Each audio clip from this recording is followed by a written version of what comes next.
making something on your laptop, where it can take you, you know. Ya cuando me invitaron, you know, me and my team, we low-key celebrated. Like, hell yeah, bro, we're doing Baja, you know. You know, I come from doing the house parties, and, you know, with my dad, we did a lot of, like, you know, we did a lot of bodas, like, quinceañeras, primera comuniones, all that bullshit, you know.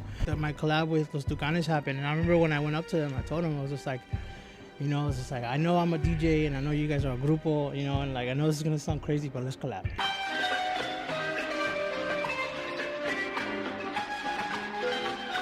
Bienvenidos a otro podcast.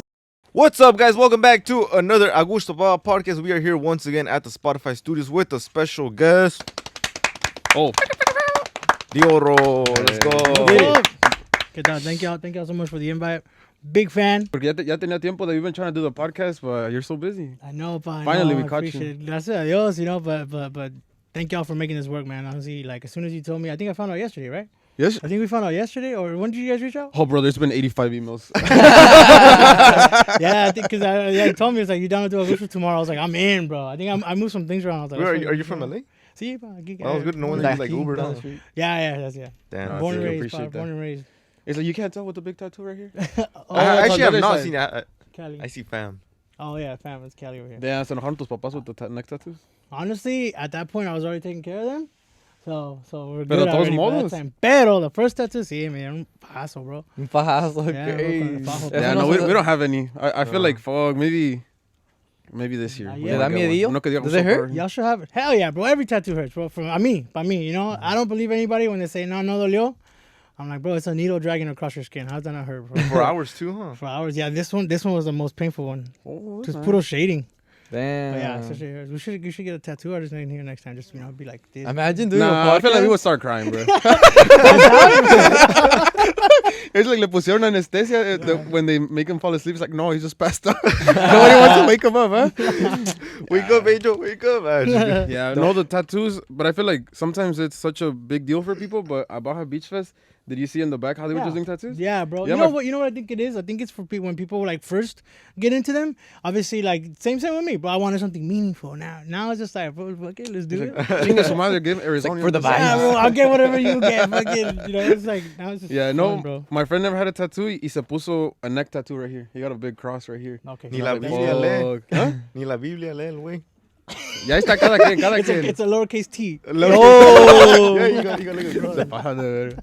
No, but we got to. Well, I got to see you at Baja Beach Fest. How was that experience like for you? It was great, bro. Honestly, like, you know, playing something like Baja Beach Fest, you know, cuando te invitan, it's just like, damn, bro, that's badass, bro. You know, like, it's incredible, you know, what making something on your laptop, where it can take you, you know.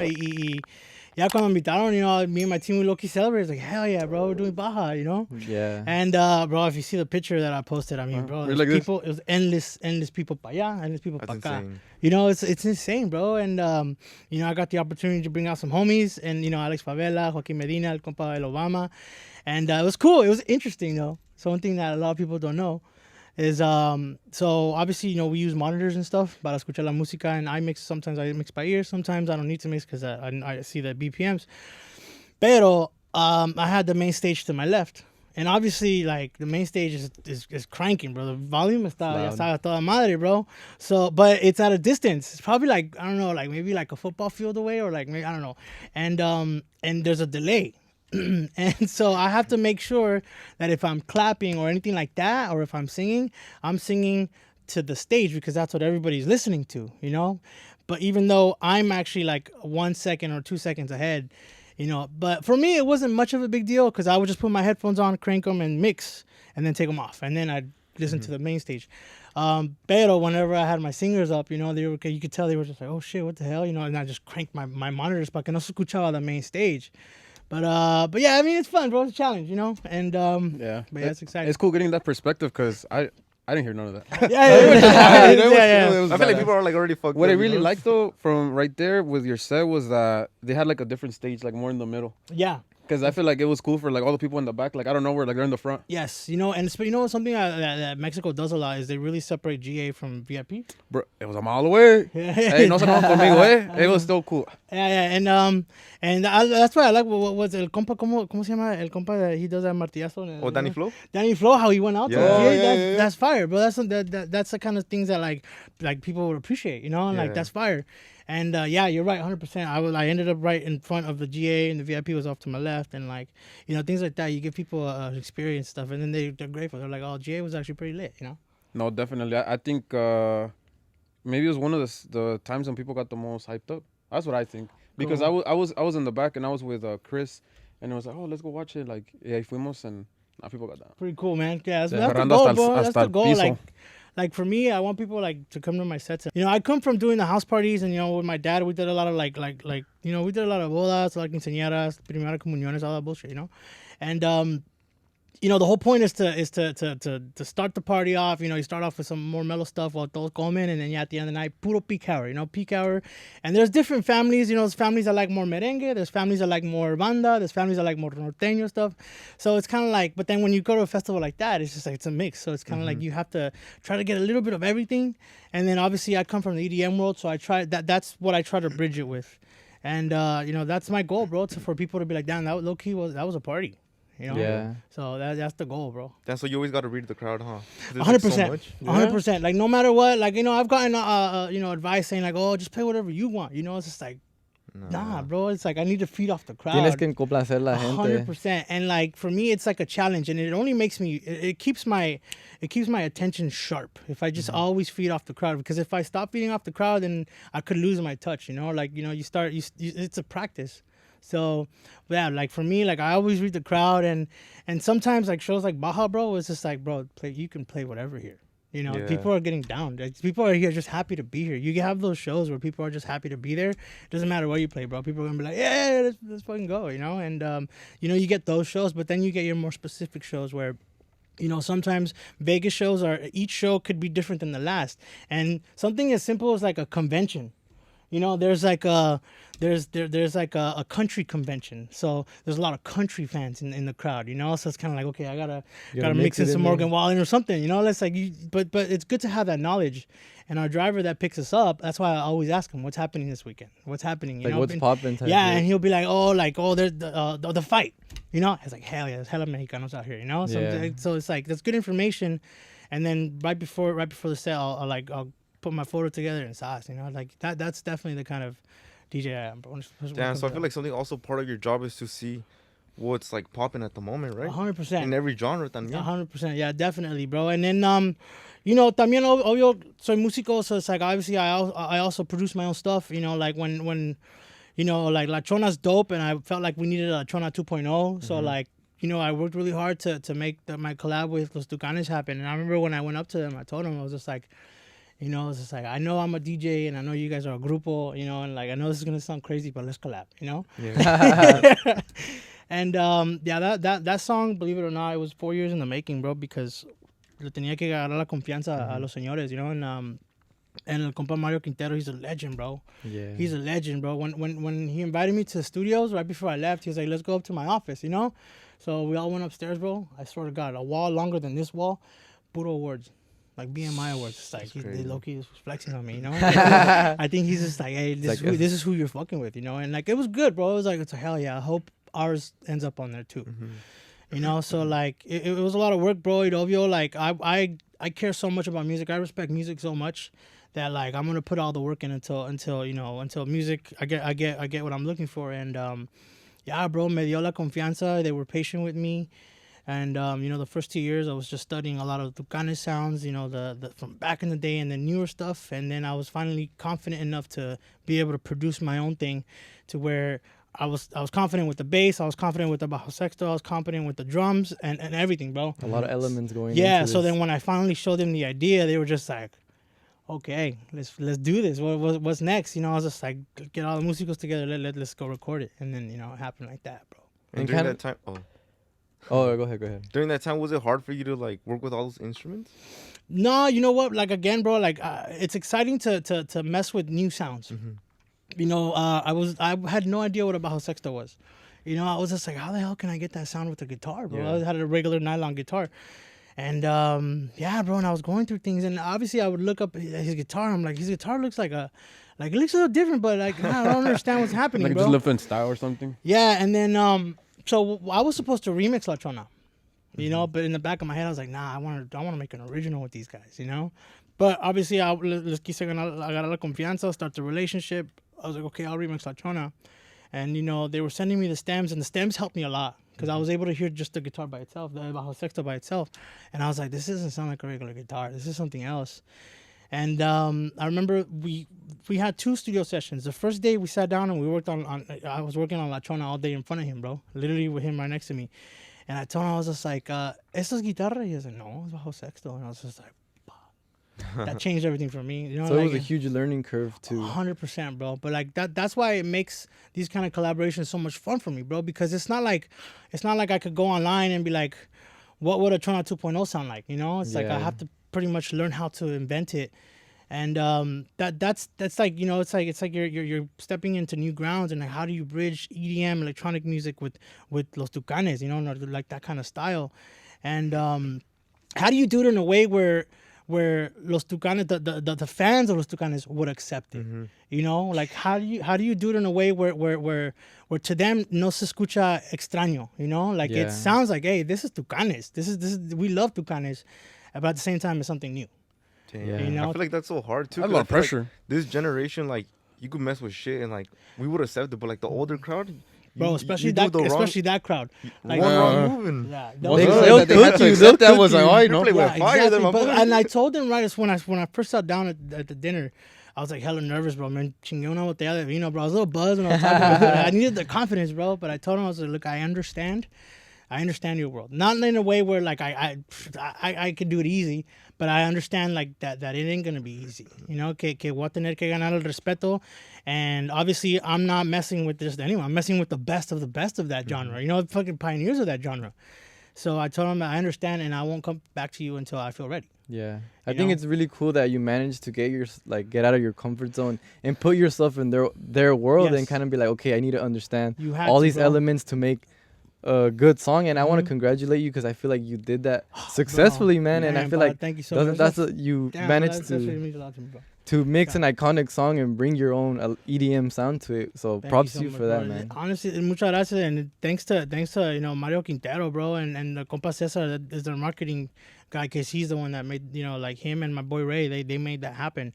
And yeah, bro, again, like when it comes to that, like, bro, I'm willing to do that over and over again. You know, like if I'm gonna collaborate with Mana, like guess what I'm gonna go do? I'm gonna go listen to nothing but Mana for the rest of the year. You know, like I want to make sure that these collaborations make sense, where like it's a little bit of me and a little bit of them. It's right in the middle, where both of our crowds can digest it. You know, one of the biggest things for me was when Los Tucanes learned the song and they started performing it. Cuando, you know, the drummer came up to me, también the bassist came up to me. He's like, bro, like that one, like some places like la piden más que la chona. damn. You know, and I'm just like, that's crazy, bro. So what they used to do is at the end of their show, they used to, because obviously my version's an electronic version, they used to just play it, you know, but then they ended up learning it. So now they put it into the set. And then not only that, bro, like to me that was a milestone, bro. For me, I was like, wow.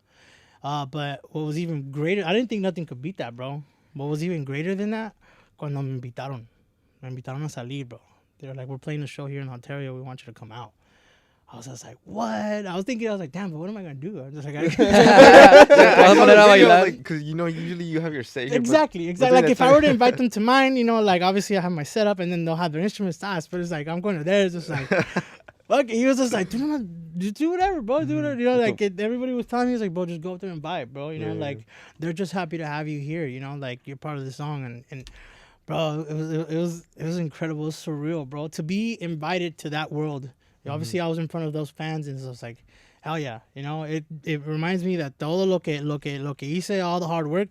Bro, that song that I sent them, it was like the 5th attempt, right? So all the other 4 songs, I still have them, and they kind of sound okay. Maybe I can turn them, nowadays, I can turn them into something that sounds acceptable. But like it took a lot, bro. It took a lot, but it was all worth it, bro. You know, you get to go on stage with Tucanes, and you know the song's doing amazing. I still get TikToks, I still get videos of people playing it. I still get like my favorite videos are the ones where like, you know, you see like una doña vendiendo elote on the street in Mexico and she's bumping it. You know, like those kind of videos, or like baile sorpresa at the quinceañera, bro. Like, you know, those kind of videos are my favorite, bro. Like, Yeah, because like, the streets accepted it. exactly. I'm part of like you embed yourself into the culture, bro, and I'm a man of culture, you know, big time. Yeah. No, I think it's so badass that you took it so serious. Like, you know what you were up against. You know, the crowd that you were trying to please. no cualquiera. Mm. But I Yeah. think it's so badass that it turned out well, and I think it wasn't just random. Like it showed how much effort you put. Yeah, in. and kind of Thank you, taking bro. it back, growing up in Los Angeles, how was that EDM scene? How was it, trying to make yourself like notable in this market? So obviously when I got into it, it was very European influenced, right? I grew up here, so I went to school. I spoke English at school. Obviously en la casa we hablamos español, pero at school, my friends, we all spoke English. So I lost touch. I lost touch with where I came from, obviously. I got into the scene, the EDM scene, I don't know, back in I started getting into '09 and 10, and I started, being a part of it by DJing and stuff like that. And I got I got lucky. I was blessed with some success, and I got to travel. I got to go out of the country.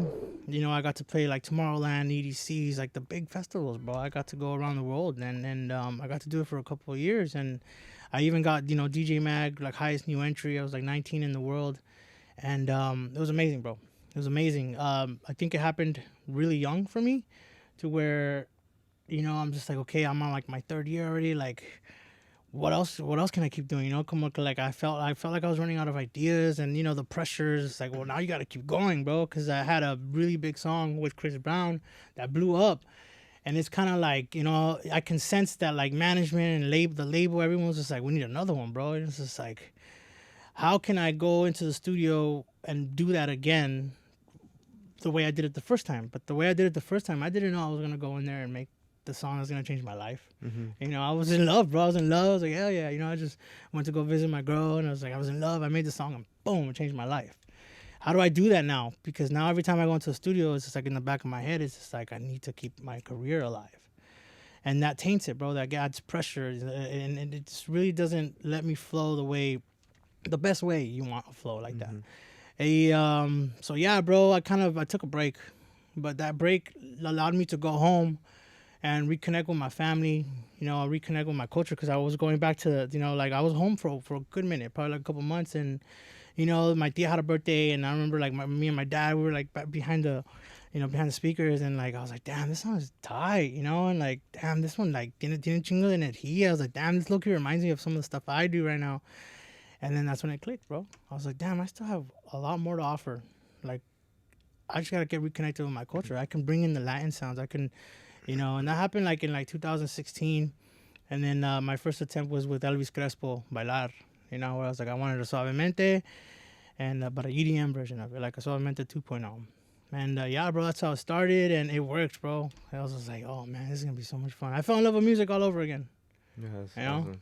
Yeah, so you think all that pressure that like you said, I wanted to keep my career alive. You think that pressure pushed the love of music away? Yes, for me, yes, 100%. And don't get me wrong, bro. There's producers out there that can handle it. They could be bring it on. They can go into the studio with a Beyonce and make a beat fire. Me, I'm too much pressure. I'll freeze, bro. Yeah, I get you. And there's some people that could do it. Obviously, unfortunately, not me, pero thankfully I could do it on my own. And yeah, bro, being expected to do something over and over again, it's like anything you love doing. If I start telling you, bro, do it, go do it again, go do it again, you're gonna fall out of love, bro. You're just gonna be fuck this, bro. I'm, it's not the same no more. Just with anything, So yeah, it did 100%. And it's no one's fault, It's not my management at the time. It's not their fault. It's not the label's fault. They're just doing their job. They obviously want another one for me because they want my success to continue. So I hold no grudges. I hold nothing. If anything, I'm more grateful than anything, because I wouldn't have gone down this path if I wouldn't have been kind of lost right there, I do feel a lot of it was luck, bro. I feel I got lucky to get que me pasó todo así, But it was incredible, bro. And one of the things I like to flash back to is going to Tomorrowland for the first year. And I remember I was the only Mexicano there, What year was that? I don't know. Or ish? Huh? Years? So I'm probably 17, yeah. And but yeah, bro, and it's so cool. You were the only Mexican, you said? I remember I was back there, and I was just damn. And I remember there was one dude that spoke Spanish, pero era español. Oh, I was just it's cool enough, ¿qué onda, padre? This and that. And He's coño, está bien. ya tío, ¿cómo está, tío? How they speak, So yeah, bro, it was cool, man. And now, now to see a lot more, Latinos involved, and like it's just especially with all this happening, and seeing how regional has become no longer regional, now it's global. Like how that has opened so many doors. Now you have people like Drake signing Chino. Like there's so much happening that has allowed us to shine, and there's more platforms, more stages, more areas where we can show like, yo, this is what we got to offer, bro. And like I feel like Mexico, La Cultura, and then even in general like Latinos, we have so much to offer, bro. And it's like I feel like we're not gonna just stop here, bro. It's like it's just gonna evolve. Yeah. And I want to be a part of that evolvement. Yeah, like it really blew up, and as you said, I feel like you're the only DJ that's really tapped in like that. Yeah, luckily, bro. Again, like I feel lucky to be able to do that. And I remember the first time, bro. I remember when I was playing EDC, and I was like, you know what? Fuck it, I'm just gonna drop La Chona. I was like, let's see what happens. And at a rave, where like there's gotta be some Mexicans out there, and I did it, and I can hear like there was energy, bro. I was like, there was energy. What the fuck is going on? I was just like, you know what? I should keep doing this. I should keep playing shit, And then I remember one year I dropped Chente main stage at at EDC, And then I was just like, bro, it was one of the highlights of my set. And then I remember the next year, I tweeted, I was just like, all right, guys, this year I'm doing 50% like Mexican music and 50% EDM. I'm sorry, And but bro, it was the people welcomed it. And now this last time I played EDC, it was the most Mexican flags I've ever seen. Yeah, I feel like I recently went to my first rave, and something that I noticed is how much Hispanics actually attend, these EDM concerts, and there's all types of races. There's Americans, there's Chinos, it's everything. Yeah, Bro. there's everything, so everything, bro. And that's especially what I love, bro. Like I love when I see different flags, and I'll be like, yo, put your flag up. Yeah. Like it's amazing to see all the cultures come together, bro. Yeah. And it's like obviously like for me, I'm gonna give them a little bit of my culture, and I feel like we could all. I mean, bro, you Mexican music is a party, bro. So it's great to do that. And then sometimes like especially like in Vegas, like I'll play a little bit of this culture, a little bit of that culture, and I'll try to do the very best to play like the right things, Where like I'll do Caballo Dorado, and then I'll do like what white people consider their Caballo Dorado, and then I'll dabble into some hip hop and then go back to my sound, and I'll try my best to kind of go into a little bit of everything. Like please everybody. Yeah, but then kind of like also try my best to make it flow. You don't want to just be like, damn, this motherfucker needs to make up his mind. Yeah, no, that's true. But yeah, bro. And then also not only that, but reserve some of my mentality for the people that are in front of me. Like make sure they know that I'm looking at them, that I know they're there, And I'll try to interact as much as possible. I give out roses, like LED roses at my shows. Yeah. Because I feel like that's a really great way for me to stay engaged.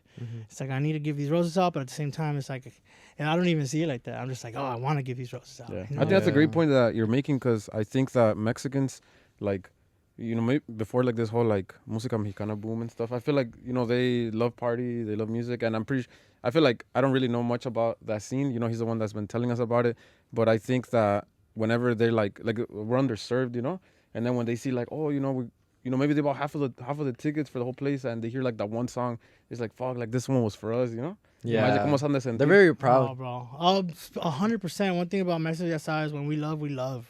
We love, whether it's a soccer team or whether it's any, like a person or a moment, bro. Like and para me, one of the most beautiful things that has resulted from all this is when I do my own shows, like to see people like dress up in the flag, and like traerse las banderas y se pintan y todo, bro. It's just like, hell yeah, bro. They have that passion. It's a beautiful celebration, And then one other amazing thing that has resulted from this is that now I'm doing jaripeos, where it's just like I was doing raves, now I'm doing jaripeos, They're having me close out jaripeos where it's like I remember my first one, I was like, damn, everyone's gonna leave, bro. People are gonna be like, what the fuck is this? Like, bro. You remember which one it was? The first one I did was right here. Well, technically, I don't know which one was my first one, because I did one with I guess you could not really.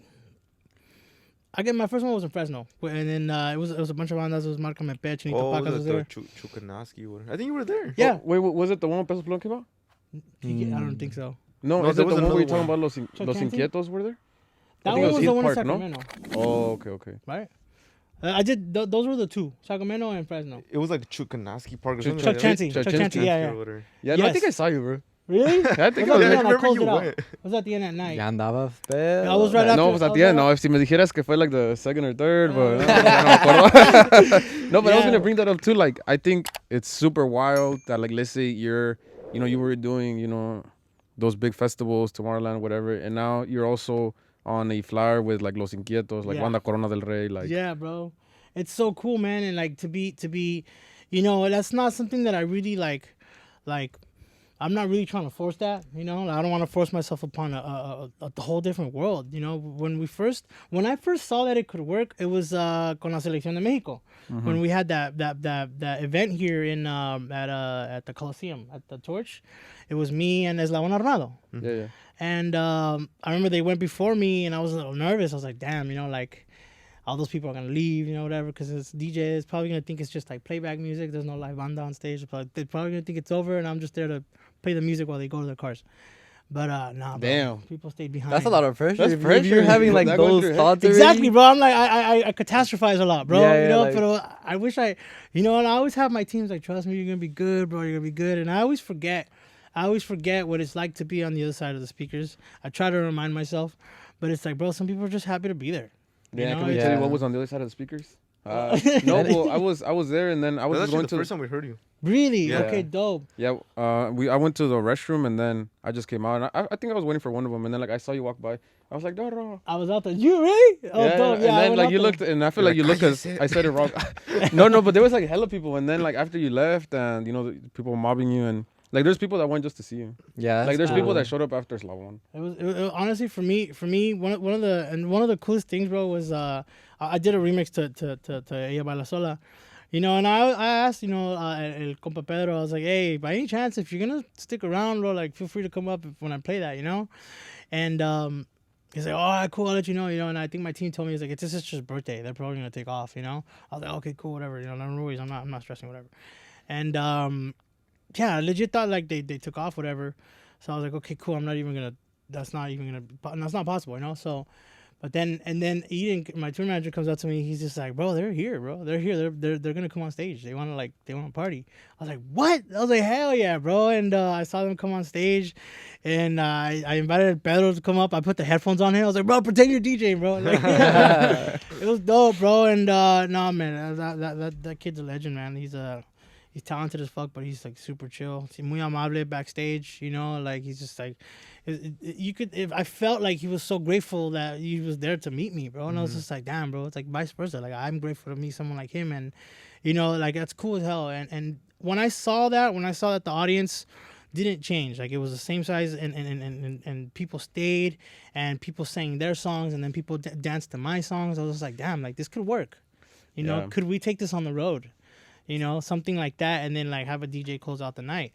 And we tried it out at we did Fresno, where I played after Marca Mepe, Chinito, Marca Mepe, and then myself. And bro, it was a party, bro. So I think it works. No, ese fue el día que no fui, ya me acordé. Yeah, that's what Yeah? I was saying. Yeah, I no, remember it was a fui. different day. Wow. But I feel like it's dope that we were talking about how like the- older Mexicans, they're a little bit more traditional, very strict about, oh, if you're gonna do norteño, you have to play this instrument. But now as music is progressing, they're more open to stuff like Yes, this, and I yes. feel like that cross genre is getting more normal. Yeah, nothing is badass. I feel like you're a visionary. You saw that little like Yeah. opportunity, Yeah, and you know what? Sometimes, like I'll have ideas, and I'll stop myself and like, okay, that's a little too crazy for you, trip. But sometimes, I tell myself the idea enough times where I'll say it out loud, and I'll tell my team, you know what? Let's try this.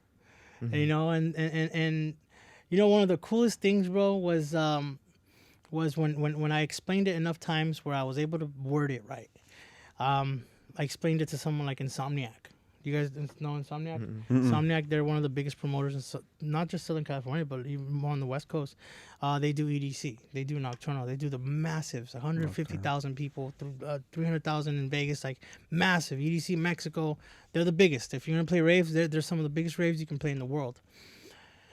And to let them know, it's like, hey, like I want to start doing these, and but to let them know, it's like I want to start doing this with you guys, like, and for them to be like, we're down, we get it, because they pay attention to like my set in Vegas. They saw all the Mexican flags, And I remember I told my agency, I was like, hey, we're gonna change things up, you know.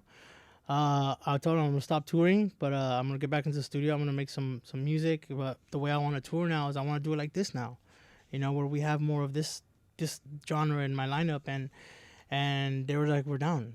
You know, we're down. Like they believe in the vision, and you know, I'm so grateful to have that. You know, I took Insomniac and UTA and my new management. I took them all to dinner, and we all sat down, and we're just all so excited, bro. Like we were passing on the phone, looking at how jaripeos look and how palenques look. You know, like the 360 stuff, because that's what a lot of DJs are doing now. You know, and it's like, bro, like it's like just for them to get so excited about it. Down again, bro. I feel like a lot of it's luck. I feel like I'm lucky to be here, you know, and to be part of such an amazing culture, and not only that, but for the culture to be killing it right now, you know. It's like it's exciting, bro. It's like, you know, kind of, it's like, hell yeah. Like every time there's a show, I want to invite everybody, bro. It's cool. That's kind of crazy because like this year and last year's like when we started getting the boom, and I feel like now there's like no rules. You know, everyone's putting the trombone with the guitar with the everything, you know. Yeah, I'm telling you, the sky's the limit. It's like a playground, bro, and it's like a new playground. Yeah. You know, it's just like, whoa, like how does this sound? How does that sound? And you know, I was in the studio all last week, and I was with an engineer, and it wasn't just any engineer. My compa Pablo, he was one of the first that kind of started adding trombone to. He told me a story. Well, he didn't tell it to me, but I was acá de metiche, bro. Y me dijo que así fue. I was at metiche, and he was like, yeah, he was just like, it was him and someone had told him just use a trombone, and he was a little nervous to use it because he was like, "Lo, la raza me da, you know, they're gonna beat me up for this, you know." But that it ended up working, you know. That he wanted to do like a couple trombones to make sense, and then the guy told him not just do one. It was back in the day, so I felt comfortable telling him, I was just like, "Cool, are you down to try something new again?" Because I want to try something where you know, the trachetas are gonna sound a little bit fast, the guitars are gonna sound a little bit fast, but because I'm blending it with EDM music. You know, and I know he was struggling when he was recording, but I told him, I was just like, I promise you, bro, it's gonna sound fire. It's gonna sound fire. And yeah, bro, the once the guitars came in, damn, it's el compa Meño, like he killed it, bro. And he was just like, yo, this is tight. This could be something. I was like, thank you for trusting me, bro. Thank you for trusting me. You know, again, I know some of my ideas are crazy, but I promise you, I won't tell you the really crazy ones. You know, like I tell you the tame ones. I don't want to be looked at as like this was delusional, you know. Pero yeah, there's a lot of exciting things, and also I have a lot of respect for the culture, so I'm not gonna just I'm not gonna do something just for the fuck of it, you know. Like, I'm gonna do something because I believe in it. Yeah. You know? I mean, se enseña eso because, I mean, like I said, you studied like what the Tucanes were doing, and you really like mattered to understand. So yeah, that's cool. I think that shows the respect, you know, going into sort of a different space and you took it that serious. I think that's cool. And also, like, como how we were talking earlier, that there's a lot of Mexicans that go to these raves, and there's like a whole other world that don't. I feel like personally, me, like, I've never been to one. He's the one that's been telling us a little bit about that. That there's like so big that you have a flag and shit. Like totem pole. Yeah, the totems. Yeah, we lost. Yeah. Yeah, I feel like so it's no cool. signal. That's just, Yeah, because I feel like we're pretty closed off, you know. It's just like música mexicana. But it's like, see how we can sit here and have a conversation still. It's just like but see, like there's I understand that there's a whole group of people that would have never heard of me if I would have just stayed in EDM, you know. But now that, like, you know, for example, when I got a lot of fans from opening up for Bad Bunny, you know, it was just like stepping into that world, or even doing like these shows like in Fresno or Sacramento, where I'm the only DJ, where it's like some people were like, I could tell they were just like, what the hell's about to happen, you know, like, and they hear the music and they're just like, hey, you know, like, I think Sacramento was the one that I got the best result when it came to, because it was like an older crowd in Sacramento, a little older than Fresno, because Fresno had a younger lineup. But it was a little older, habían más sombreros y todo eso, but to see los sombreros moviéndose, bro, like to EDM, pero que era EDM Mexa, you know, Mexa EDM, and like, so it's kind of like, I know, and a lot of people were just like, yo, I was never into this kind of music, but this is dope. Yeah. You know, to see that kind of feedback, where it's just like, that's another great result of this, where it's like I'm introducing people to that in a way where they can digest it, you know, and it's not really all of a sudden very extraño. It's just like punchis get like, nah, I don't listen to this, but it's kind of like in a way where it's transformed to where it's catered to them specifically. Yeah, I know that's lit. That's lit that you're like trying to cater to that market, because us, we went to, I think the first time that we were ever exposed to that was Coachella.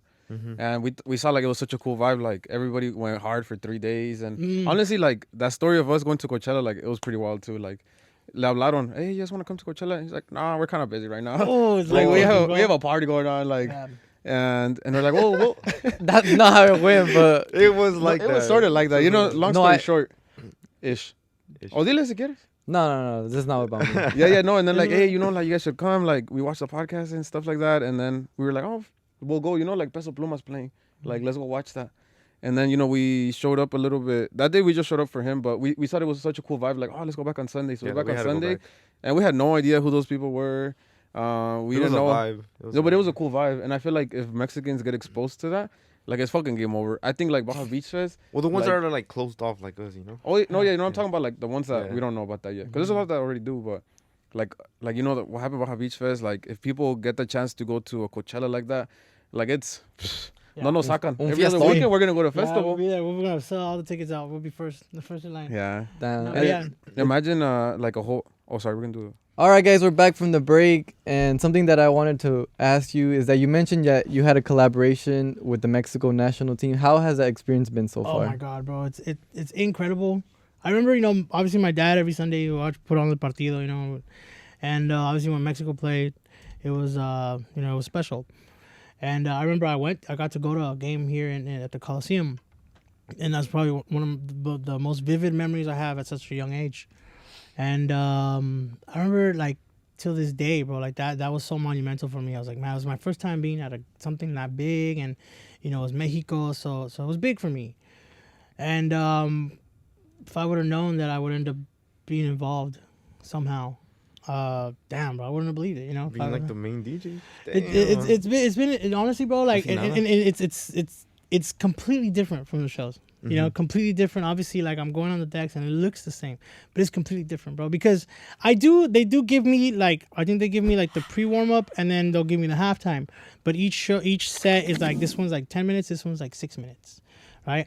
But I'll still play like for the hour and a half before warm ups and stuff. But it's kind of like I get to play. It reminds me of being back at the house parties, you know. But Yeah. it's not only that, but I also get to play like what the music that our parents listen to. You know, I'll play La Puerta Negra. I'll play like the really old school shit. You know, like I'll play some Chalino. Like, and like as soon as the music starts playing, you can hear the entire stadium. Yeah, todos cantando. And huh? I'm just like, oh my God, chills, bro. It's just like, you know, and I could play the whole song. Yeah. You know, because if you're at a rave, you know, play half of it. You know, you gotta get back to punchies, you know. But it's like, but like, you know, like out there, it's just like, bro, like I could just do a whole set with puras rancheras, you know, like or Yeah. like, and I could switch it up for like 5 minutes. I'll do puro norteño. 5 minutes, I'll do the Tucanes' biggest hits, you know, and then I'll switch it to a little bit of that and cumbia and all that. And it's like, it's dope, bro. It's like it's so much fun, and obviously, you know, like I have like they provide like a production, you know, like on a stage, so it makes me look really fucking cool. You know, it's just Yeah. like Deorro over here in the corner. And I think it's so crazy how like, well, we work with, we have a little partnership with them as well. And I think it's like crazy, like the Mexico team like knows we exist, you know? yeah, Wild. it's tight. They give us but a see- jersey with the name and everything. Yeah, I'm bro, like, and fuck, it's put so me in. cool. It's so cool how like, you know, like I feel like that's really important. It's important to also like reach, you know, like our age, you know, our generation, and We tapped in. yeah, exactly, bro, and bro, and I see so many of my fans at the games, bro, like Yeah. like I didn't expect this part, right, where I would play the shows, and while I'm playing, I didn't expect que la gente se juntaba around Yeah, me, you no, they know, did. like I didn't expect that, but it's like cool. It's just like it is kind of like a show.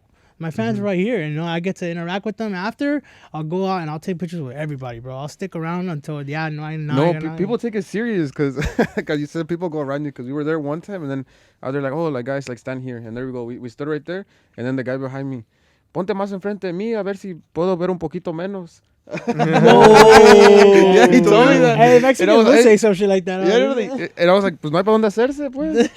So like they Tapar take todo. seeing you very like two people told me at the same time. That's funny. compa, te agachas That's un poco. that's some Mexican humor. Yeah, right that's a there, Mexican bro. shit. That's funny though, bro. And I was like, fuck, pues sí te estoy tapando, pero pues, no hay para dónde hacerse. The guy was like, hey, pareces pantalla, quítate.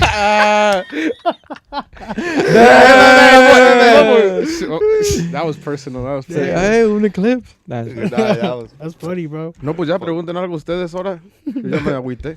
no, I think it's cool that people are so passionate about, you know, the soccer games Yeah. and the music. You know, It's everyone's badass. hyped, and something that we notice is like when they score a goal, you know, your song. Oh goes, yeah, bro! Like because I remember. Okay, so the first game that we did, you know, they scored a goal and they started playing, you know, this song that was like in English and stuff, and it was lit. It was lit. It was dope.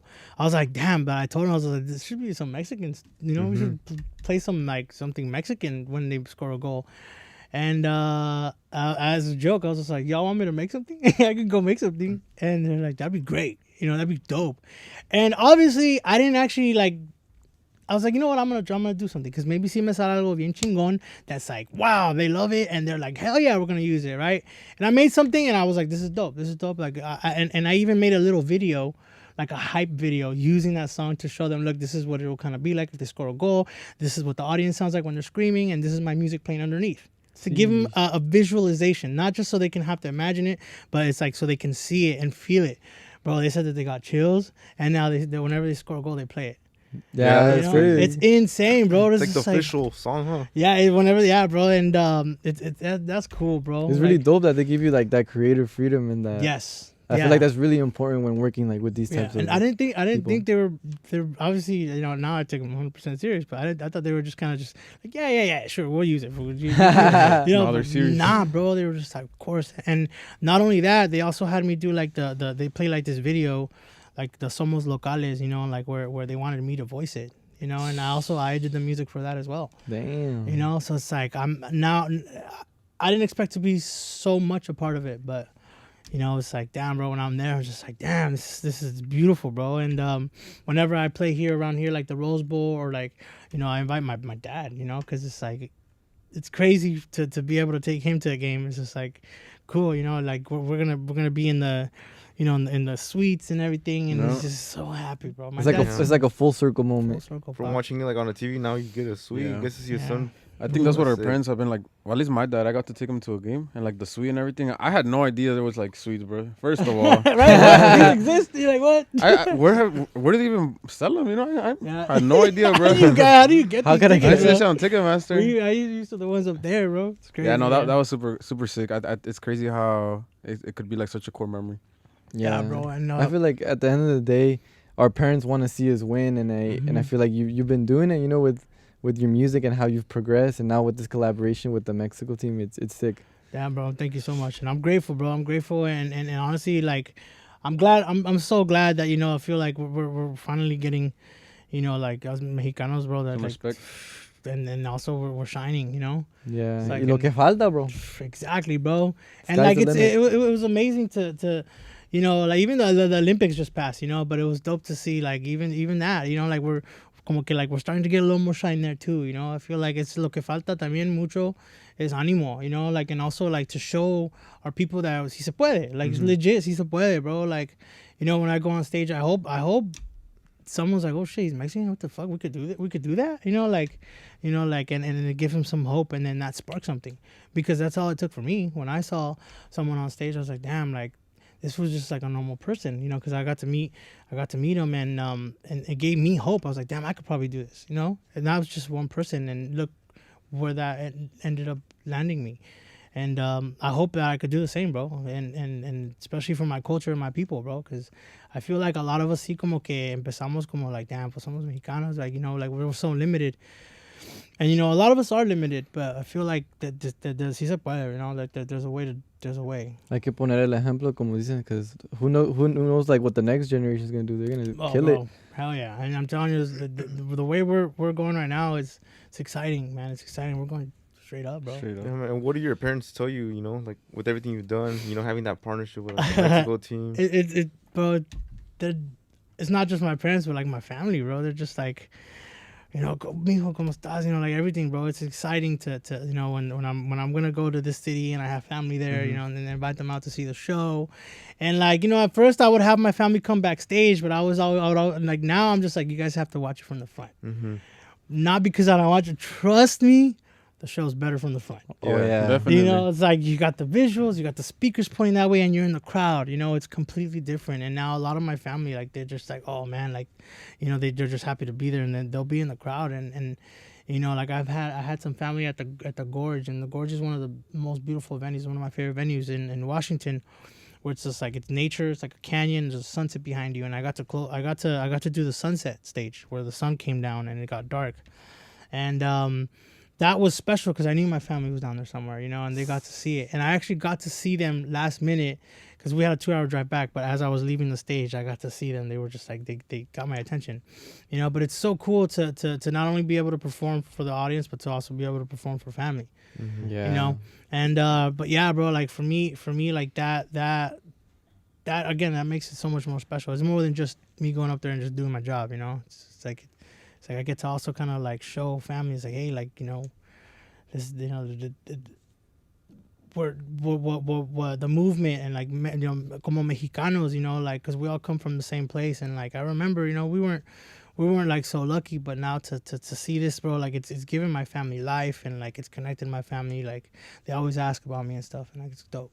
It's amazing. Yeah, Like- those who support you since day one, huh? Yeah, bro. And I remember even my dad, bro. I feel like my dad, I stressed him out a lot when back in the day.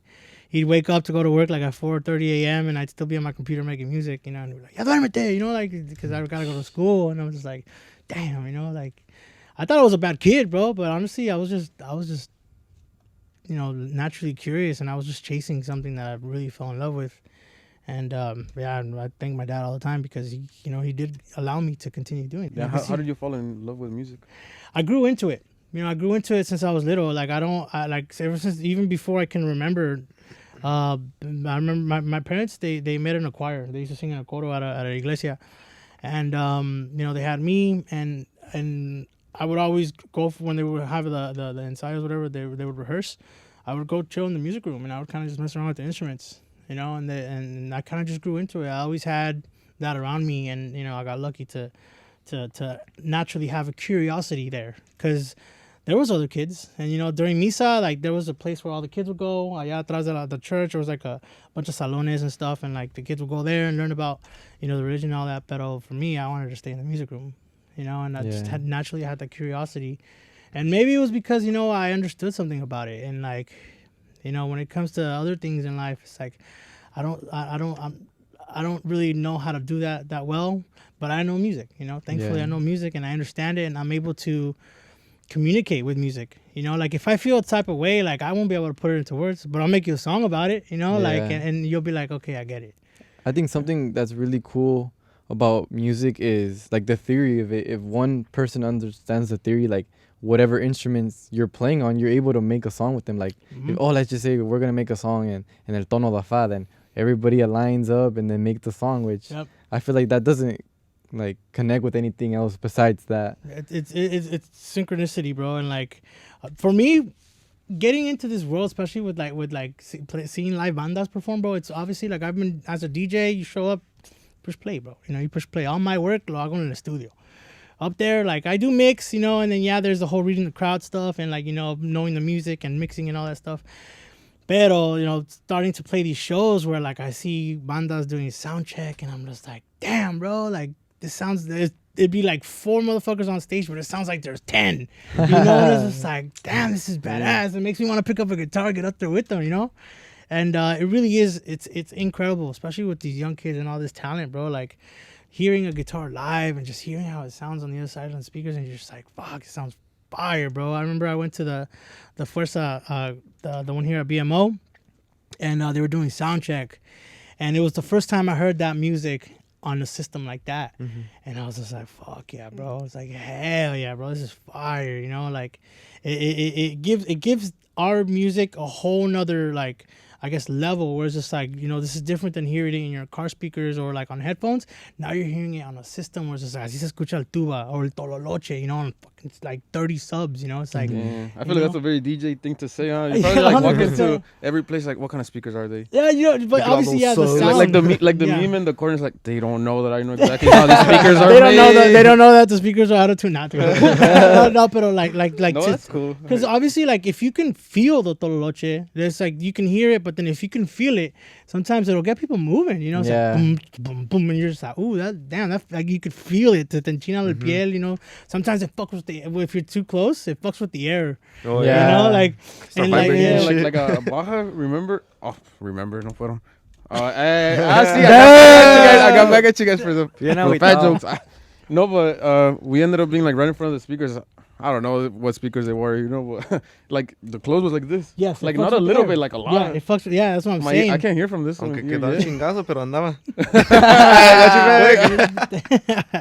But yeah, but I'm telling No you, ganó una con ustedes. it's a whole different vibe Yeah. hearing it live. You must have Yeah. had to adapt a lot, no? With like instruments, it wasn't like your regular. Yeah, exactly. Yeah, and Everyday you know, thing. lately I've been doing a lot more live recording, where it's like I will need a guitarrista to come in, you know, because there's just nothing like that live sound, you know, and to add that to EDM, which is very very analog, very like digital, where a lot of people they're synthesized and stuff, but a lot of it's like MIDI. You draw it in, you know, like a lot of the things I would do back then is I would just draw in these notes, and I would find something that sounds like a trumpet or something, and it would try my best to make it sound real, but there's nothing like the real thing.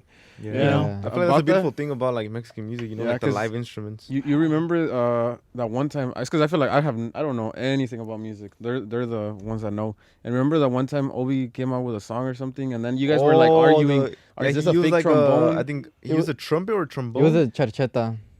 No, Yeah, it it was a was a trombone, song but it with- just sounded so bad because you could tell it was like with the just straight up keys. Oh yeah, you can still sampled and stuff. Yeah, like Yeah, damn. but I mean, I feel like maybe at that time he didn't have someone to play it, so I guess it's a good way that's to exactly, improvise. That's exactly how I was. You know, back then, bro, I would spend 3 days trying to get a certain sound to sound real, bro. Sound real. A lot of my brass, a lot of my trumpets, a lot of my like trombones were my voice. You know, I was just like, and then No I way. would add. That's I would impressive. I would add distortion. I would add saturation. Like I would design it in a way where it sounded super real, where I didn't want anyone to question. Like that sounds like a voice. I didn't even tell anybody. You know, That's Where it's crazy. like That's really crazy. where now, yes, we now have access to. If I want a trombone player, I know like now I can. Yeah, just so place you my would do board. that because you didn't really like know a trombone I player. didn't even know exactly, pa. So like if you hear Bailar, the song I have of Elvis Crespo, a lot of that brass is not real brass. It's my voice, you know. So it's like, but like I did it because I didn't know anybody that played brass, you know. And I would look for sounds and samples. It's like, damn, bro, I need this, you know. But so I ended up doing it myself, and it added more time. I think it took me like a week to do a lot of that brass, but you know, we're now thankfully, you know, I got the connections now and the resources to be able to hit up, you know, I can hit up my boy Taka. That fool, he's dope. I think he plays for his Lavon. He's been on tour with Becky G and all that, you know. But he's like the coolest motherfucker, and he'll give it some sazon too. He'll add flavor to it, you know. And but yeah, bro, you know, I'm really lucky to have those resources. And That's cool. I would have never thought it was like that, and because you didn't really know like any players. Yeah, Yeah. even too, because you know the song Elo Verga? That's yeah, for sure. The guy did it on like a Coke can, right? I was about to say that. I think that's The so intro? wild. Like, Oh, yeah. yeah. Because he said it because he didn't have money to hire the Yeah, guy. he Yeah, did- that's yeah. sick, bro. Yeah, bro. That's one of the things I love about EDM is you could experiment like crazy, bro. Mhm. I remember one time I wanted like a stand-up bass sound and no tenía nada. So I used to have long hair, and I had a headband. So I would do stretch that? that out, and the No more you stretch it, way. like boom, boom, boom, boom, boom, boom, boom. So like, and I would just Oh. tune it, bro. Like you can get creative with EDM, you know, like. That's really cool. It's bro. cool, right? Yeah, but that's obviously cool. you can't do it live, pero like, you know, you record it and then you can fix it up and then boom, it You fits. look in at the track. Jason. I can't do this real because I need the Takamine and I need these speakers and Ah, I need the Polo 11 Pro X. Yeah, nitpicky with the There are instrument. some Someone people, did it with there, like that. there are some people. I'm telling you, like, there's levels to it, bro. Where it's just like, to me, like I'll need a type of guitar, and pretty much any guitar will do. But then there's people who's just like, nah, it needs to be this specific guitar, these specific It strings, needs to be the this Les Paul. specific mic, and I need these kind of filters, these tubes, this compressor. Like, there are people, bro. There's levels. Y to it. dicen, y cuando los consigas, me avisas. Yeah, bro. Hell no. But bro, you go to these studios and people have all these, you know, they have all these mics, and sometimes I'll go in and they'll be like, "What kind of mic do you need?" I was like, "Bro, I just need a mic." You know, they're like, "Yeah, but which one?" We got like eight of them, and I was just like, "The first one Yeah. you fucking reach, bro." Like, I think but that's cool. there's some people that, like, you know, there's levels to it, bro. They really Like, get into it, huh? 100%, and there is a difference. There is Yeah. a difference, and I've yet to be able to hear. I was able to hear the difference between two mics this last week, and I was just like, oh, actually, you know what, the other mic does sound better, you know, because I was recording a female vocal, Mhm. there's some mics that are very bright that the males prefer that one because it brings out the brightness in a male vocal where female vocals are already bright, you know? So it's like, you know, things like that, you know? So it's like, I'm learning, bro. I'm learning, but like, you know, especially this genre has taught me a lot. This regional y corridos, no, it's taught me so much, bro. And it's amazing, bro. It adds to my knowledge and experience to what I'm doing, you know? Yeah, I feel like the cool thing is that we get to learn from, you know, all these other types of genres. You mentioned that you had like a lot of cool collaboration. Like, what's next for you? What are some of your dream collaborations? What's something that you could show us that you might have on your phone already? Oh! My next one con el compa Fidel with marca registrada. You know, I met him right here at was it Picolandia? Was it Picolandia? Yeah. What? No, it wasn't Pico. It was there. It was there. It was at the same place. Yes, and yeah, bro, like he was a fan, you know, and I was just like, damn, like that's dope. He wants to say what's up. Like I'm down. So I went into the green room and like he saw me. He was like, ¿Qué onda, padre? ¿Cómo estás? You know, like, hey, bro, like me gusta todo lo que estás haciendo. You know, he was asking me if I heard any of his like electronic stuff. I was like, of course, bro. Like, hell yeah. Like, that's why I'm here, bro. What's up? What do you need? You know, pero me dijo like, bro, me gustaría trabajar contigo. And I was just like, say less, bro. I'll go home right now. I'll start an idea.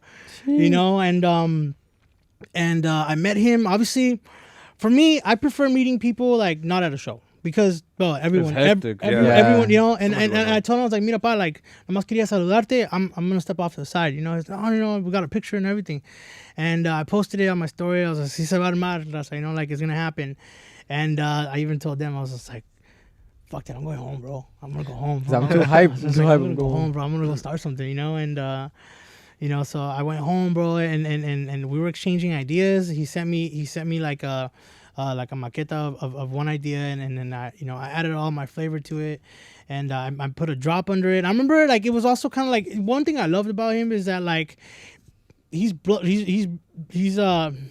not brutally honest, but he's honest, bro. He's honest, like the right kind of honest. Where like he's doing it so that the track could be better, you know. And if he didn't feel something, he'd be like, oh no, bro, like la neta, like no. You know, and even I would tell him too that what we ended up coming up with. I remember I told him, I was just like, I promise you this is gonna work, bro. I just need to work it a little bit longer. I just wanted to show it to you now so you wouldn't think because I hadn't sent him anything in a couple of days. So I want to show you that I am working on something, but just give me a couple more days. And then he's like, okay, pa, okay, let's try it out. Let's see how it sounds. And Sas, bro, like I sent it to him. He was just like, hell yeah, bro, this is it. I was like, boom, let me finish it. I sent it to him, and yeah, bro, how can I play it? All right. Para que luego no agarren the whole original version. Okay, I'll ask you, no ripping? They call it ripping. Halfway really? be like, Yeah. Deorro. Yeah, Like the quinceañera, you know, quinceañeras, right when it's like the best part's like, y un saludo para los padrinos y las Hey, padrinas esta noche. Porque sí, probando, Right when the beat 1, 2, drops, 3. ripping. Un saludo para mi tía. No, bro, like my dad watches those all the time. At least one of those videos a day, like those sonidero ones. Oh, yeah. But I think isn't it crazy how like more than half the time, saludos para María. Saludos para Juan Marta de Y de todos modos si no nos mandan un Zacatecas. saludo. And it was like right on the best part where you were waiting. Yeah, that's cool. So yeah, this is.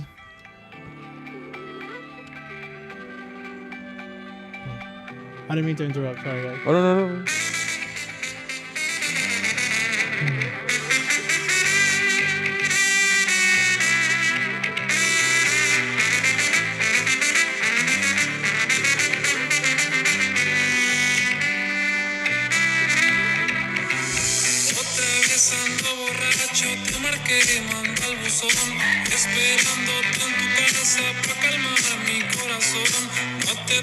So yeah, I'm gonna skip to the drop. Right here. And I wanted a live instrument for the drop, bro.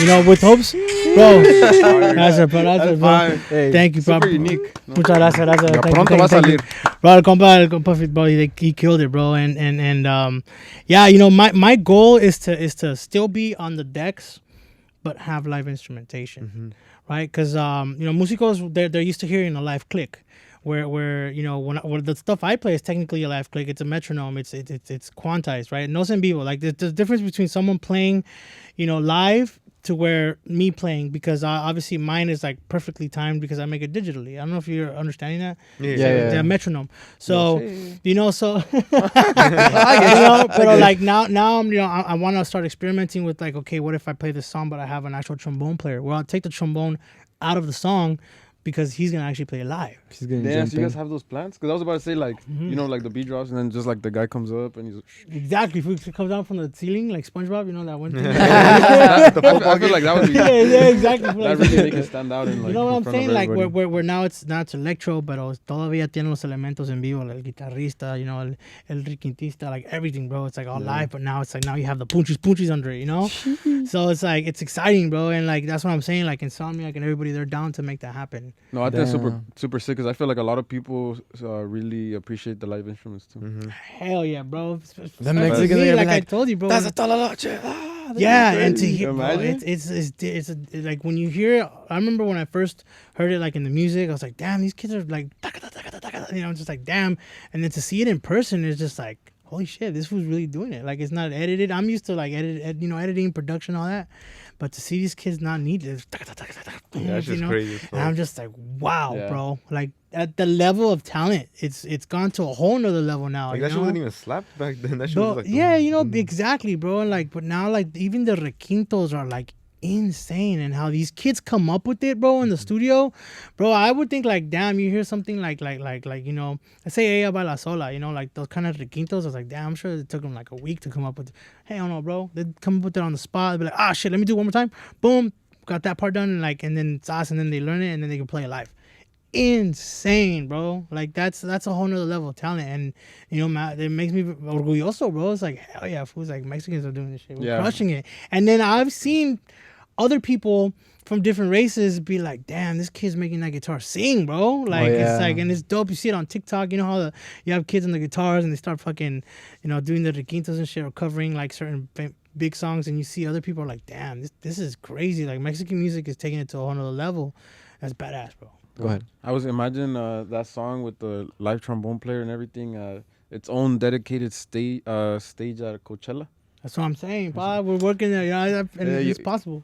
They watch it like Golden Voice. I know, yo, fucked I was up. fucked it up. Okay, we're gonna cut Cut it that out. right there. Golden Voice. I know you guys watch the podcast. Por eso nos invitaron la vez pasada. I appreciate it. It changed our life. We need our own dedicated stage.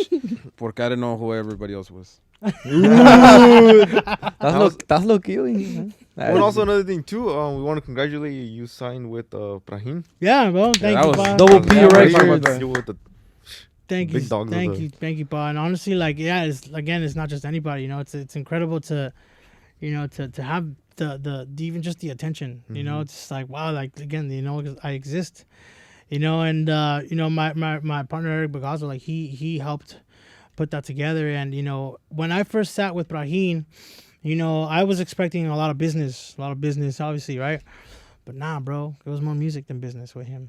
You know, he did a lot of the things that I'm trying to do now.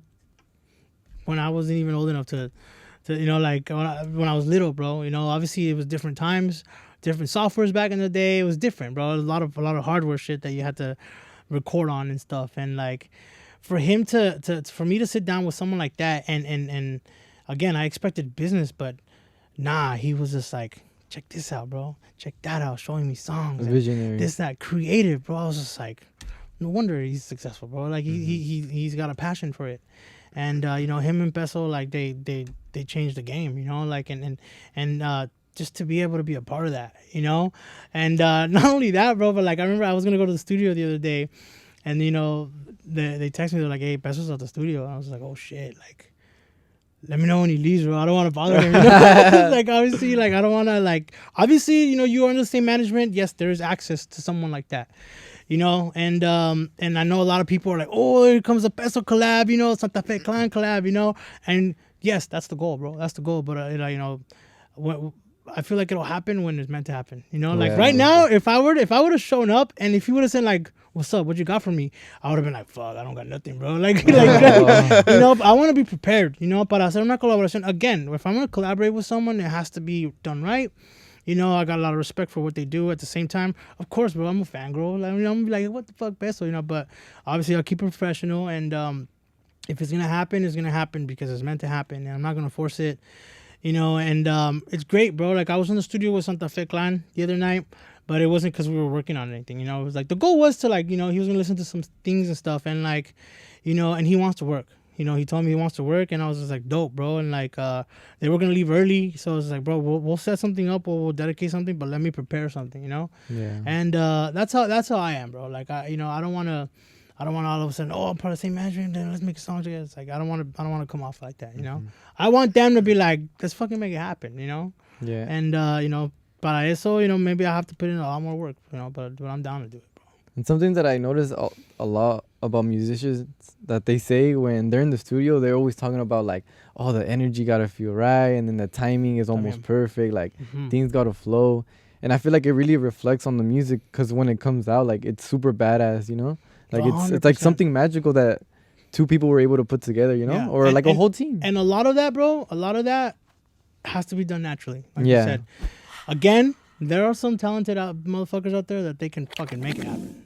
You know, it's like, you want to fucking hit, got you, sauce, you know. But like, from someone like me, like, again, it has to be right, you know. And I know for a lot of these, especially Beso, bro, like, I've learned how not picky, but he's very specific with what he wants, and like that's why his music is as big as it is, because, you know, he's very picky, and he makes sure that only what he absolutely loves comes out, you know. And that's the kind of that's what you want, bro. And to be able to make something that you end up loving, you know, for me, it has to flow.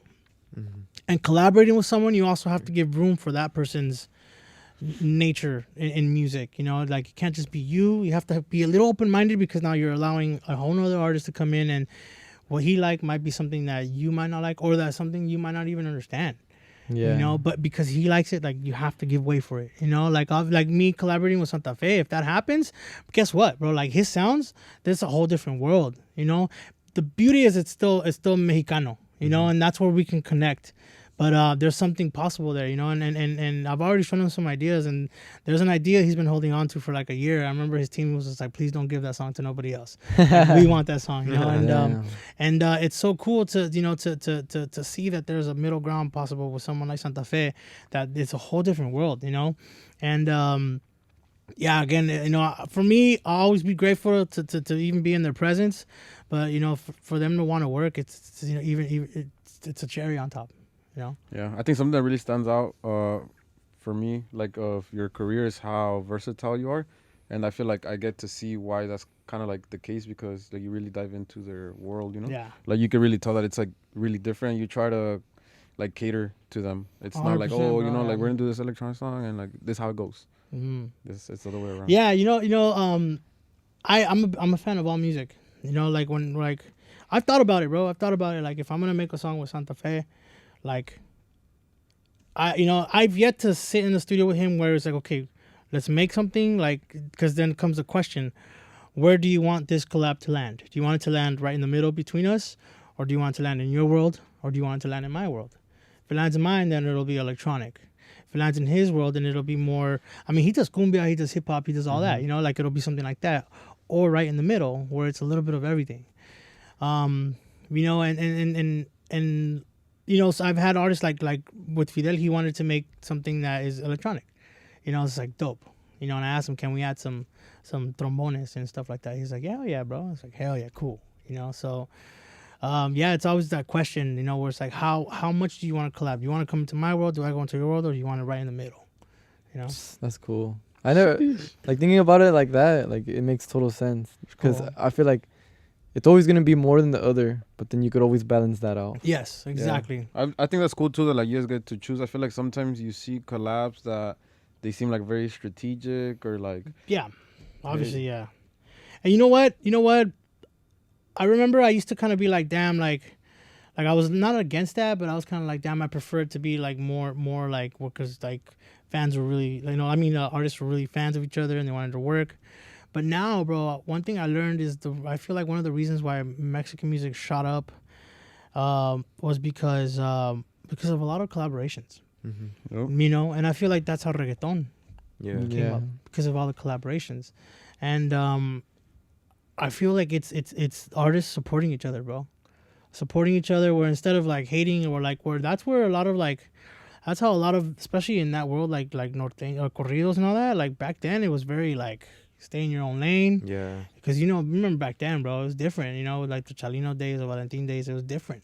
Mhm. But now where you have a lot of these kids collaborating, it's like now it's like their audience is gonna, come together with this audience, and now it's just blowing up. And I feel like it has a lot to do with it. Yeah, I feel like that's amazing. I wouldn't say really that it's like the artists. I feel like it was like the labels who just Yeah. wouldn't want to work together and like. 100%, definitely, yes. Too much Because pride. they're with this label, we don't fuck with them. But bro, collaborations, bro. That's like we help each other. We rise as a together. Yeah, like that was kind of you mentioned like reggaeton. There was like 6 dudes in one song. Exactly. Yeah. The You guys remixes. remember And then, when like, we, The remixes. Yeah, and then Mexican music, like it was so hard to get like yeah. this person and this person. Yeah, no, this reminds me a lot because remember we're in the garage and we're like, hey, like how can this be bigger and stuff? Like the boom hadn't happened yet, So us were like, we gotta do more collabs, like Collabs. like yeah. imagine like one day there's a collab with more than 2 people, and we're like, I don't think so. Yeah. It's pretty crazy. Yeah, it's it's pretty good- crazy it's to 'cause- see how far it went. The audience is, it's like this audience gets exposed to your audience, and then your audience gets exposed to me. It gets exposed to me, and like now we just combine. Now we just double the audience. It's just like, and then you do that over and over again, and now it's just like he comes out in his song, he comes out in that song, and it's like everybody knows. Oh, I remember him. He came out. It's like that's how it is, bro. And like for me, that's why I always try to tell a lot of like artists, especially upcoming like DJs and artists, like don't try to see it as a competition, bro. It's like if anything, like bro, there's room for everybody. Especially if you're gonna create your own shit. It's like, bro, like it's you. There's no other you. You're not gonna have competition with. You're the only person. Create your own sound, and bro, there's plenty of room for everybody. There's room for you to be yourself and create your own sound. You'll have your fans, and if you stay connected with them, they'll remain loyal to you. And it doesn't matter where you go, they'll be there. And that's really important, bro. Like that's one thing that I feel like I got an understanding of pretty early, that like don't forget to connect with your fans. Yeah. Let them know that like you see them, that you're there with them, and you hear them, because like a lot of these people, like I remember when I was on the other side of speakers, like there's a part that I remember where it's like I felt like when I saw a DJ, I was like, damn, that motherfucker's God. He's inaccessible. Like I can't he's untouchable. Yeah, I get you. Like I don't want that. I don't want people to feel that about me. I want them to know that like that I see them, and I have connected with people when I'm on stage. Like I'll see someone and I'll make contact with them, and I'll make sure they know that I'm looking at them. Like I'll do whatever signs they're doing to me, and I'll do them back to them, and then they'll fucking freak out and they'll tell all their friends, and they'll fucking. Yeah. I feel like that goes a long way. Yeah, no, 'cause- super long way. I saw it with, I actually saw it with my dad. Like I took him to a concert and like he actually got super excited, and like lo estaba saludando. I was like, ooh, Oh, the Pepe Aguilar one? No, but it was Jose Manuel Figueroa. That's his name. Oh, the son of Joan Sebastian. Yeah. Yeah, no, like I've never seen him so hyped up and like, bro, le quería inventar una cerveza and everything. He was on the horse. Damn, And I was like, this is lit, like. And then I actually like said hi back, and then he's like, oh, me dijo hola, and I was like, damn. it really goes a long way, Yes, and like for me, bro, like neta, Y connect. pues ya compramos los tickets for next week, so. That's fire. Like that. See, something like that, bro. Like a la neta, like as for me, to do, no me cuesta nada, bro. No me Yeah. cuesta nada to take even the 30 seconds out of my set to like really interact with someone, but no me cuesta nada. Why do some artists act like le cuesta mucho? I don't know. Maybe it does, but for me it doesn't. Like maybe I don't know. But para mí no me cuesta nada. But I know that chances are it means everything to them. It Definitely. means everything to them for me to stop and take 20 seconds out of my day just to take that photo or to record a video with them, bro. It means everything to them. But to me, no me cuesta nada, bro. It's just like, just what's another 20 seconds, bro? Just like, yeah. Unless I'm late to my flight, it's like, it's like, pero la neta, like and for me, I got the time, bro. I got the time. I will wait. I mean, you guys seen at the Mexico game when we were there, right? Like I tried to take anybody. Oh, yeah. I think we were trying to have a conversation, and they kept coming up to me, and I was like, "Give me a second, bro."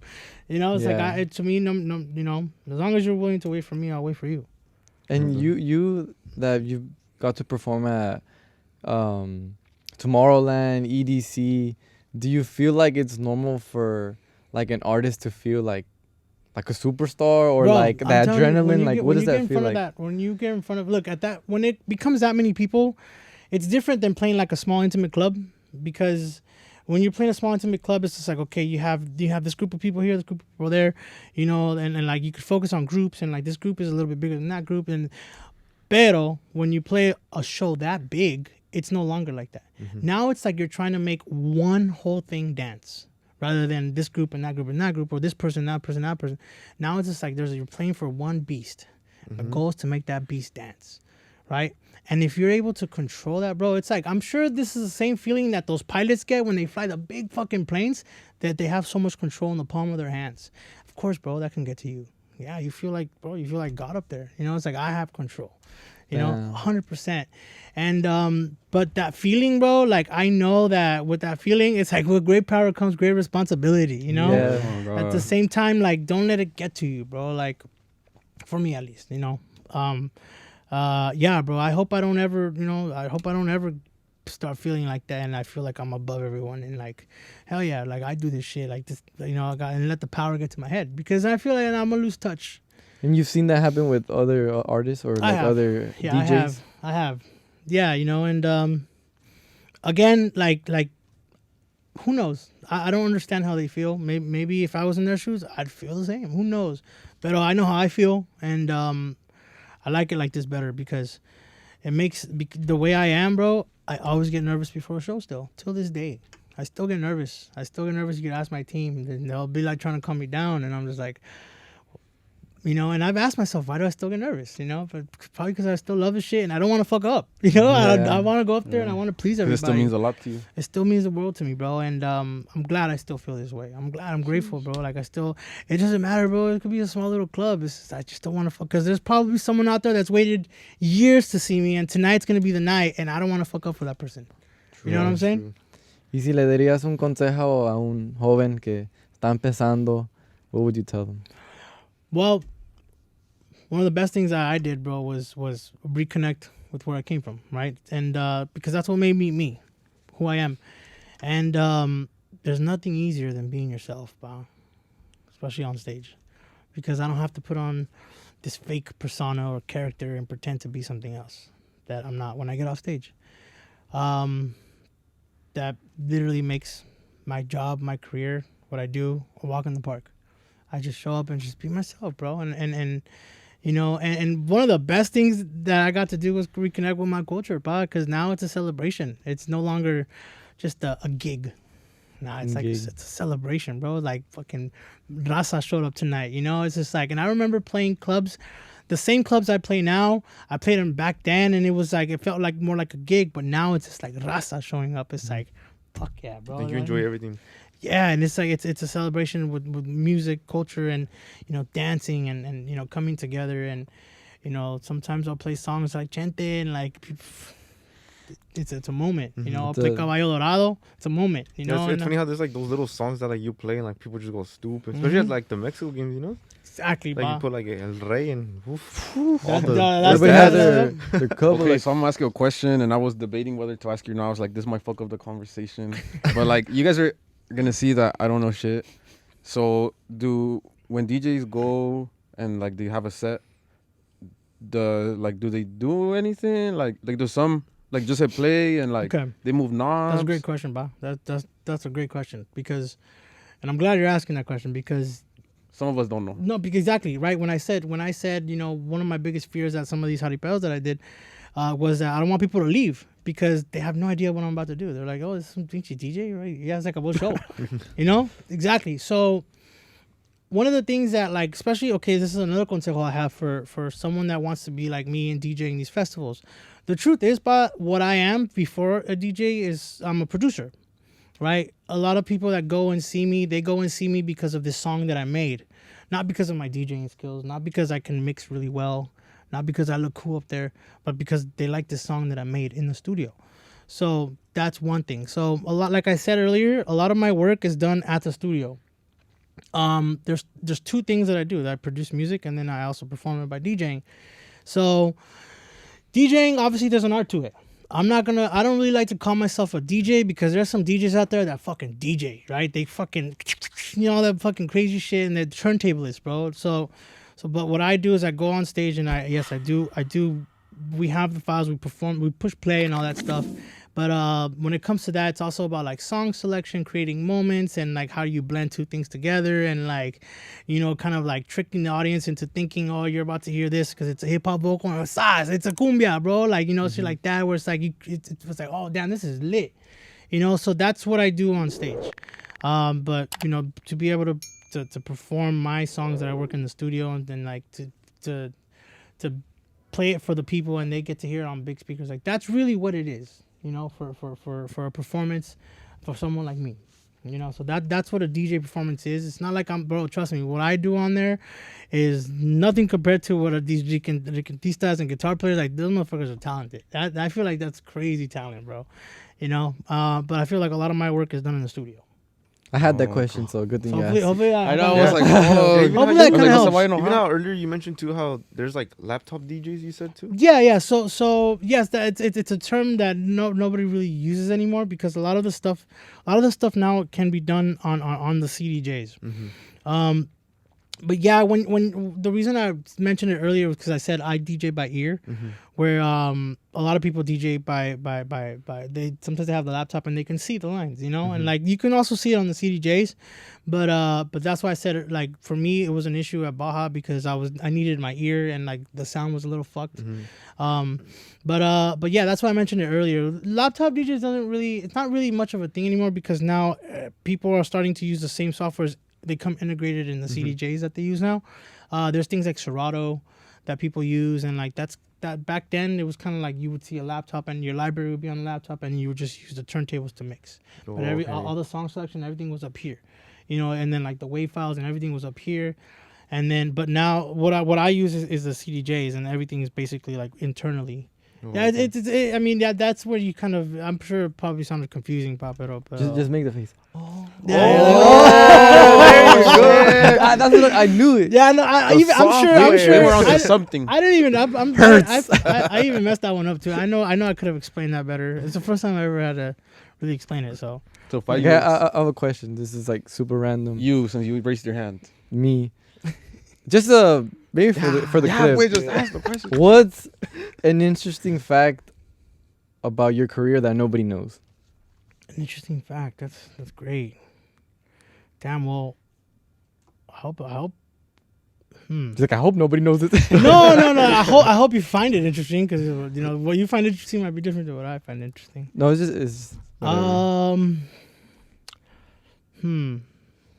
That's a good question, Pa. I hope that's the thing. I hope what I end up saying is actually interesting. Well, like what kind of interesting? Like a fun fact? Or fact, or maybe fun fact? Somebody that you were gonna work with and it didn't happen, or someone that rejected you, you're really or proud of. someone that you rejected. Chingon. I think I might hold the record. I think I might hold the record for the biggest caballo dorado. Oh, really? Yeah. Where at? Well, EDC Mexico was probably the first, but I feel like even Baja Beach was probably pretty big too. But the reason why it's not going to be official is because we have to count everybody, and there's no way to count. Damn, I was like, where I was right there. I know, but I couldn't keep up. It's too many beatboxes. I remember the first time I decided to do it, I was just like, damn, if the way I was visioning it, I was just like, damn, like if this works out, it's gonna look fucking sick to see everybody move this way and this way, like all of them, like. And when I did it, it was twice as better than what I was imagining. It was unbelievable. It was insane, and again, it was a special moment where I was just like, damn, bro, like I grabbed that moment that I remember at the house parties and all that, and I brought it here, and here it is. Yeah, you could never go wrong with that. Yeah, you said that your goal was to make the beast dance, and exactly, there you go. And like, oh my god, it's and I've even tried the fast one too, and it happens, bro. It happens, and it's beautiful, bro. And I try to keep my sets as fresh as possible, but then obviously people are like, play Caballo Dorado, like. And I know a lot of these people weren't there the last year, but they want to be a part of it now. And it's like there's certain moments that I feel obligated to continue. Like I know the Caballo Dorado is probably something that I'm probably always gonna do every set, because people want to be a part of something like that, especially at a festival. And I try to keep it fresh, but there's certain things that I out of respect for the audience, they want me to do this, and I'm gonna do that because I know they want to be a part of something like that. Damn, imagine not knowing the Caballo Dorado dance and you're You stuck just there and everyone just fucking. But you know bumping what? it. It's actually like it's All the interesting white because people. no, it's interesting because like say for example, I'll do it in Vegas, Mhm. right? And in Vegas, it's mixed, more mixed, and I'll see like a group of my people guiding someone, you know, Oh, and like okay, it's okay. like it's fucking cool. It's cool as fuck, bro. You're just like hell yeah, and it doesn't matter the race. Everyone knows. Oh shit, we're all supposed to be doing something. And they want to be a part of it immediately, Yeah. and they'll learn it, bro. They'll learn it, and once they get the hang of it, you know, and towards the end of the song, yeah, everyone kind of figured it out, and it's like it's Is it dope. time for the golden horse? Yeah, yeah. El caballo dorado. Damn, pa. pues no sabríamos decirte, nunca hemos ido a EDC. Ay, a ver si sobran los tickets. Ya sabes, I'm telling you. Bien gorrones que somos. No, but I'm telling you, bro. Like for me, one of the things is like again, whenever I want, like it's so exciting with everything that's happening right now that I want to invite everybody. And if you're able to come through, bro, let me host you. Come through, like you'll go. Let's roll together, bro. We'll go in the same, you know, The same jet. The same Ah, jet. Hey, You know what I'm George, saying? ocupamos 4 more seats on the jet. You know, it's a great experience, bro, and like to be able to see it, you know, to experience it from, you know, from my point of view, and to see like, you know, you see someone go on stage and they play this Mexican music and all that, and then to see like my team is mostly like Mexicanos and stuff like that, you know, so it's like it's cool to see like Mexicanos backstage and, you know, in such a world like EDM, you know. Definitely. And it's exciting, and little by little, bro, there's more Latinos coming up and about, and there's a lot of talent. There's a lot of talent is coming. There's a lot of Mexican talent that are DJs, you know, and you know, it's just again, it's a matter of supporting them and like, you know, pushing them, letting them know el ejemplo, you know. Yeah. I think that's sick what you said, like backstage, you know, that representation, because most of the time it's you know, it's not really Mexicans back there. But Yeah, it's so We're cool, glad bro. you're It's repping. so cool. It's so cool. Like, you know, my tour manager, like, compa, míralo, bro. Like, that motherfucker, like, you know, that's the way it's chilango, you know, and it's like Sí, otros chilango. he pulls up and he's like talking to the stage manager, you know, he's like, he got his walkie-talkie, and I'm like, hell yeah, chilango, killing it right now, you know. un shot, You know, but it's dope, bro, because it's like, you know, it's like, and I'm sure if I were to post him videos of him tour managing, like it'll probably give our people like, damn, like I could do that, you know, I could take care of some shit. I can make sure like an artist is okay, you know. You gotta let people know, hey, like our people could do these things, you know. Our people can stage manage, our people can tour manage, road manage, production manage, lighting designer, visual effects, you know, LD, you know, lighting, you know, like VJ visuals. You're like, bro, our people could do that shit, bro. Hell yeah. I want to see a Mexican with those big ass headphones and like Exactly, bro. big He's old that DJ. way, right there, bro. Yeah. Like, you know, Que him. diga, "Come on, this shit You right know, it's now." amazing. It's amazing. You know, like I got like my team, like my wife. She does a lot of the special effects. She does like the fire and like the CO2, and like she'll cue the pyros and everything. And That's like, sick. you know, she'll even do it at EDC where she's cueing and she's got the headphones in, and you know, and I'll usually have a bigger team for something like EDC. But you know, like it's badass to see like to see our people doing it, bro. And I know that there's so many of us out there that could do it, but they're not even aware that they could do it. You know? Yeah. Well, we want to congratulate you on all your success and everything that's coming. I think it's dope that someone that started in the, I guess, the electric world, EDM, and then coming over here, even though you, like you said, you tapped into your roots, and then you managed to figure it out and, you know, get all these amazing collabs. So congrats to you. Thank you guys so much, man. Honestly, like, for me, I'm very grateful because it's things like this that give me a platform to, because, you know, people just know my music, but they don't know me. Yeah, I was gonna say that too. I feel like, you know, you're kind of, you know, you're a name that people know, but you know a little bit of that story. Exactly, Always bro. And helps. like things like this, you guys giving me this opportunity, it gives me an opportunity to connect with my people on a personal level, where it's not just getting to know the music, but also like these are my intentions, these are my goals, this is what I want for my people, and like, you know, and I hope I get to connect with more people, you know. And thank you guys for allowing me to come on here. Thank you guys for your time, man. No, definitely. Thank you for coming on. It was a work. We had to work behind the scenes a little bit. You know, you're really busy. I'm sorry, but I'm sorry too. You know what, too? Like, obviously, as a fan, you know, remember I told you, I was like, you know what, bro, I want to release a little bit more Mexican music before I go on there, because like obviously I watch you guys' shit, and like it's like very, very like Mexican influence, you know. And I was just like, I want to be able to come on here where you guys will recognize some more of the music and stuff. And I remember I told you that. I was like, give it a little bit more. Let me put out the one with Luis R. and Tony Aguirre. There you I remember I was go. like, let me put that one out, and then after, you know. So if we don't have nothing to talk about, at least we could talk about that, you know. Yeah. And to end it, like, what would you like to tell your fans and everybody that's watching? What message do you want to give to them, and what should they be on the lookout for? You know what? Thank you guys so much for allowing me to do what I do, especially now, not right now. You know, again, I have a lot of love, passion, and respect for what I do, and for my culture. And you know, again, I hope that like whatever I do, that they know that I'm doing it with cariño y amor and respeto, and I hope to see you guys at whatever show. I hope I come near you. You know, I hope I come to a city near you, and if you have an opportunity, come by and let's celebrate the culture, bro. Let's celebrate the sounds and music. And yeah, there's a lot of things coming, bro. You know, me signing to WP, like opened up. That's super lit. It opened up That's a lot. sick. It opened up a lot of doors. And I got a collab right now with Sonora Dinamita, bro.